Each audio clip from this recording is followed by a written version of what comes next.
Hey everyone, welcome back to another episode of Ontario Cryptids. I hope you're all having a great weekend and getting some time to relax. Today I've got some incredible encounter stories to share with you, and I think you're really going to enjoy them. If you're new here or you're a returning viewer who hasn't subscribed yet, make sure to hit that like button, the subscribe button, and hit that notification bell so you'll never miss an episode. And if you have an encounter of your own, I'd love to hear about it. Send your story to Ontariocryptids@gmail.com. Now sit back and relax, and let's get to these encounter stories.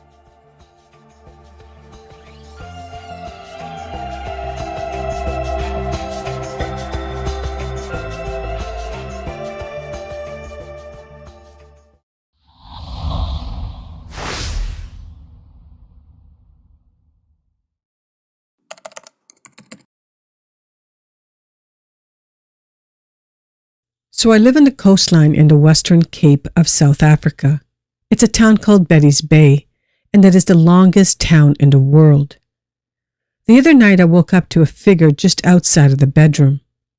This took place on the 7th of August of 2025.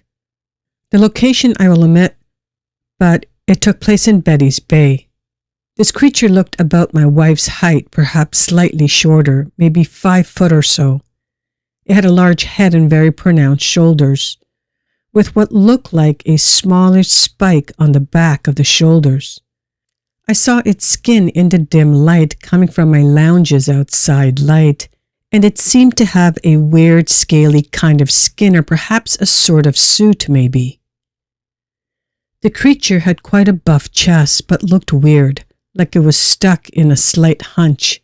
Anyways, I said nothing and stood dead still. It wasn't facing me directly, just slightly off-centered, and its head looking in the direction of the other occupant in our bed, my wife, an 18-month-old. I think it then noticed me, and when this happened, I felt as if my brain was being forced to sleep, and I began to fight it off, becoming unconscious. It wasn't at all like falling asleep. It felt like my brain was being controlled. I was eventually able to resist it, and the creature vanished completely. I then got up, but there was nothing in the house, and there was no sign of entry into the home. After the incident, I have been going through all the online accounts of greys, and certain accounts and descriptions matched what I had seen. I know this was real because I had no idea a grey alien looked like this. I only knew the science fiction-based grey aliens with black eyes. I had no idea they wore suits or had protrusions on their upper back or rear shoulder. I had no idea that they had such defined muscular shoulders and chest. These things were not in my mind to form a hallucination or dream with such details. Anyways, I have awoken several times with blisters on the inside of my mouth. The research I have now done tells me that these things have a liquid diet that needs a higher carbohydrate and certain minerals, and I'm afraid that these things might be potentially harmful to my baby or wife. I'm afraid because I have this idea that they consume human blood due to the nutrients contents of our blood. This is the only conclusion I can draw because what are they eating? There aren't any animals or food sources where I stay. There are only people. Now, I have had ideas of attacking these things should it return, either to kill it or capture it for information. I am fearful it's harming us or something. However, from what I've read, these things are fairly dangerous. What should I do?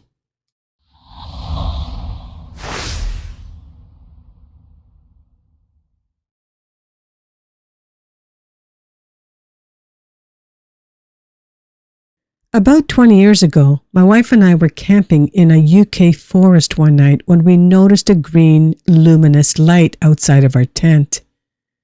When we went outside to investigate, we saw a mist covering the ground that was about a foot high.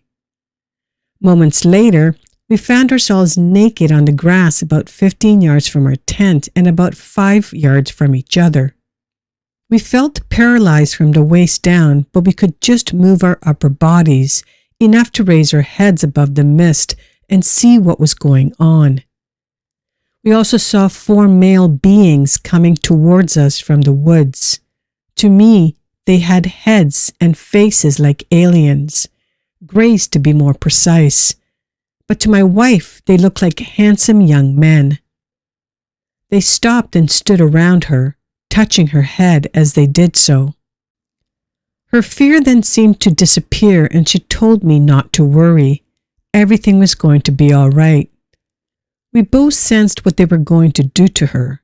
However, it all seemed like something from an erotic fantasy than an actual alien abduction. Years later, we were told by an expert in this subject that an image screen had been used on my wife, making her see and experience what they wanted her to, and for her to see and experience what she wanted to. We were also told that in probability, instead of what seemed to happen, it was more likely that a clinical invasion procedure was done in order to harvest her eggs, or something like that. Fortunately, my wife had been sterilized the previous year, and maybe that's why they never came back. When we saw these beings disappear into the woods, we fled the area as quickly as we could. We noticed as we were driving away that it was beginning to get light, and in the UK in July that tends to be about 4:30 a.m. However, what occurred started at around midnight and took what seemed to us about an hour. So what happened to the other 3.5 hours? My wife tried hypnotherapy to try and find out, but the therapist couldn't get past the image screen that had been used on her, and on me to some extent. She could only recall what she thought had happened, and nothing of what perhaps did.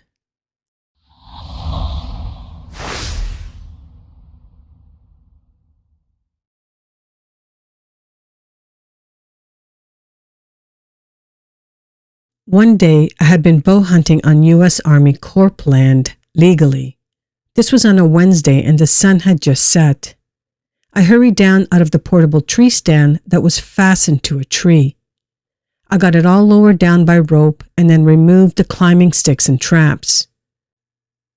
I finished strapping it all to my back and began walking out down the Firebreak Trail. The location isn't far from Nolan's River. It was getting dark fast and decided to call family on my cell phone to let them know that I was okay and I was heading back to my pickup. It was a lengthy walk back and I knew that it would be completely dark before reaching my vehicle, which was parked back near the county road. While on the phone speaking to my family members, a loud, spine-tingling scream erupted immediately to my left. The scream came from a south direction across the fence on the Stainer Valley Ranch. I could easily tell exactly where the scream came from under a live oak tree, but the sun had already set and it was too dark under that tree to see anything. I could feel whatever it was staring right at me. It was in my opinion that it wanted me to leave and not return. My family member whom I'd been speaking to on the phone at the time of the scream was unable to hear anything as it was a cheap flip phone. I kept looking behind on the trail to see if anything stepped out, and I walked further away from that location. The scream was very loud and unlike anything I have ever heard before. I had grown up hunting and fishing in 2 states and was well experienced with animals and insect sounds. This kind of scream was not human nor from a mountain lion either. It was for sure an odd and nerve-rattling experience. Never found any tracks upon later visits. The area had dense brush and large trees not far from the lake.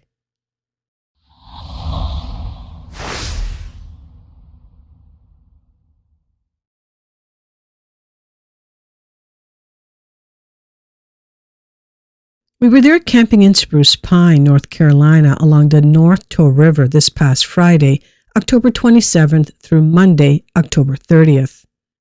We were there to hike the Roan Mountain Trails and Big Hump, Little Hump on the AT. 3 of us. one each in 2 tents, one in a hammock.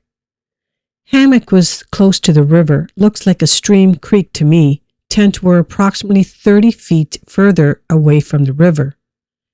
I was asleep in a tent and I heard a large and loud noise, then another identical noise and then another, all about 10 to 15 seconds apart. It had me thinking, I wish I had brought my pistol or rifle. I heard footsteps by my tent and it had me worried. A low voice said, "Do you have a flashlight?" It startled me and I said, "Who is this?" It was my buddy who was sleeping in the hammock right by the river. I gave him my flashlight and got up to follow him. I was a couple of seconds behind after getting my old butt out of my small trail tent. As we were walking, I saw and heard a very large crash as a huge rock crashed into the river on the other side. River, creek in my book, was only 20 feet wide. I saw a very big splash of water rise from the river. My buddy flashed a strong beam of flashlight up into the very steep terrain across the river from us. He scanned it closely, and then I did. Nothing, but the splashing quit. Very large rocks were being thrown. Not sure when rock ends and boulder begins. It had to be in the middle. I asked my girlfriend, who was in the other tent. Don't ask. We have small hiking tents, and she brought her large dog. So, not much fun for me, LOL. I asked her if she heard the sound. She said she was scared shitless. My buddy stayed awake most of the night on guard. The next day we hiked a long 8-hour hike up to Big Hump, Little Hump. Along the way we discussed the events of that night before. After returning to the campsite we ate supper and sat around the campfire. Nothing that night.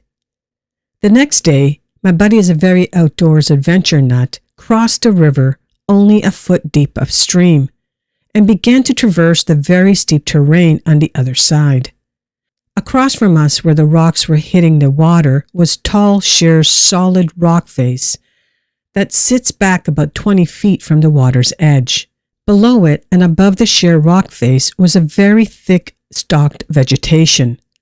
My buddy, who was pretty strong, attempted to throw some decent-sized rocks into the water from high up. None of them hit the water, but caught in the stalks of the thick vegetation. Finally, he tossed a smaller rock approximately 7 by 14 by 4, thick, into the water.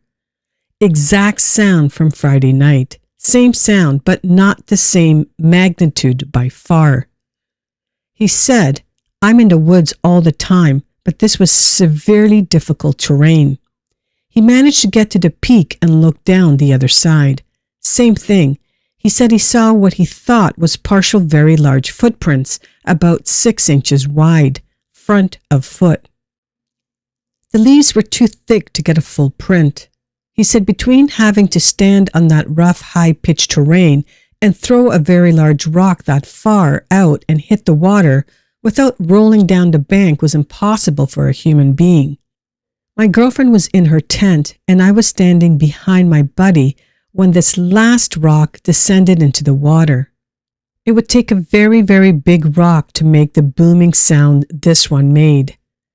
Not saying it was a Bigfoot, but whatever threw those rocks is very, very strong and very agile to traverse that terrain.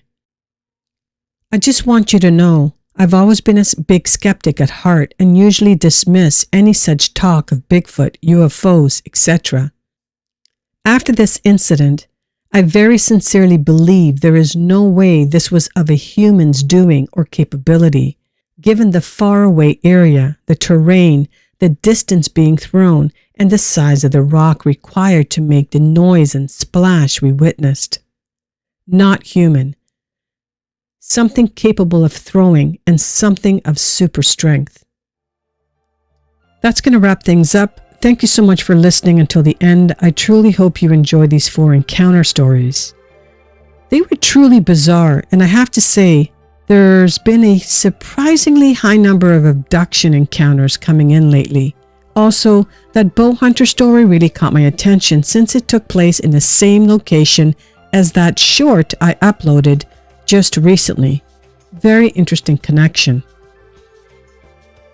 Now a big thank you goes out to our current channel members, Elizabeth, Jim, and Teresa. Thank you for your continued support. If you're a returning viewer and haven't subscribed yet, make sure to hit that like button, the subscribe button, and hit that notification bell so you'll never miss another upload. And if you have an encounter of your own, I'd love to hear about it. Send your stories to ontariocryptids@gmail.com. Wishing you all a fantastic weekend ahead, and don't forget to come back next week for more strange and fascinating tales on Ontario Cryptids.